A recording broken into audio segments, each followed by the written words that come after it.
Yeah, I licked her armpit on like the 5th day I knew her. It's a good icebreaker, you know.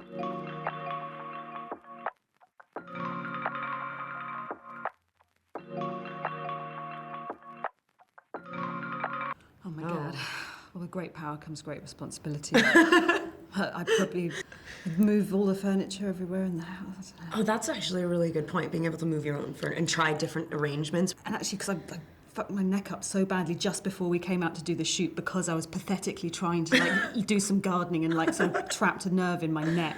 And so came out to Albuquerque to prep for this film just on a crutch, like, yeah. So that wouldn't have happened. It was symbolically perfect, though. She's like, maybe I'll get into, like, pretty good shape on Yeah, this exactly. movie, and she just comes hobbling in like Lou. I think they fall so hard so fast. I think me and Katie both just know that feeling. Like, she's a pretty passionate person, and I don't know, they don't know each other. You know what I mean? Like, it's really all just sort of about, like, hunger and projection and desire. Yeah, they're strangers to people at first. These guys didn't, you know, Katie didn't get cast too long before we started shooting, so we didn't really have a huge amount of rehearsal time, which I think, I don't know, it was good. It means you just kind of have to throw yourselves in. Yeah, I licked her armpit on, like, the 5th day I knew her. It's a good icebreaker, you know, it's kind of like, great.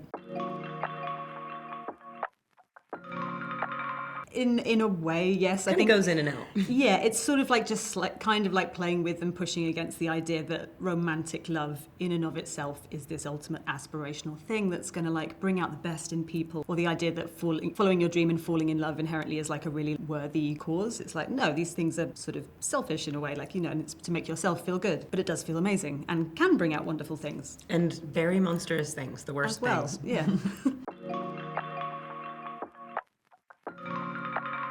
I mean, to be honest, it was more like I actively tried to not really revisit or too consciously think about specific films while I was writing it, probably because the film takes place in a place and at a time where there's so much kind of, you know, classic film Americana reference points that people could point to. So I sort of was looking away from that, and then I think, yeah, I did this weird list that I sent some of these guys sort of just in prep to, I don't know how helpful they were. There wasn't really like one main one. It was more like, this is like, there's some kind of weird Venn diagram of some of these films, and there's maybe a very specific little thing where there's different things from each of them that are relevant. I don't know, there was like, I think the top was like Showgirls, Crash by Cronenberg, and Saturday Night Fever. And like Starship Troopers. Oh yeah, Starship Troopers as well. I think I was kind of like, you know, European perspective on America and you know, kind of whatever. But then there were some other weird ones like A Snake of June, which is some weird Japanese cyberpunk erotic film. And I need to see The Night that. Porter. Oh yeah, they're great, really good.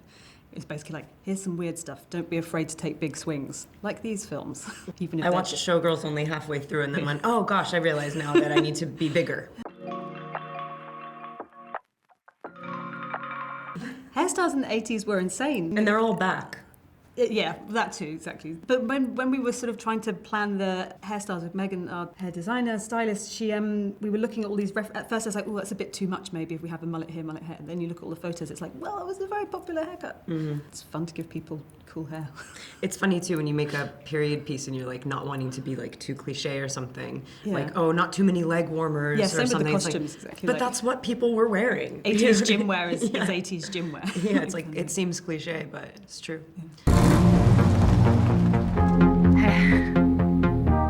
So where did you appear from? Oklahoma. I've never been anywhere but here.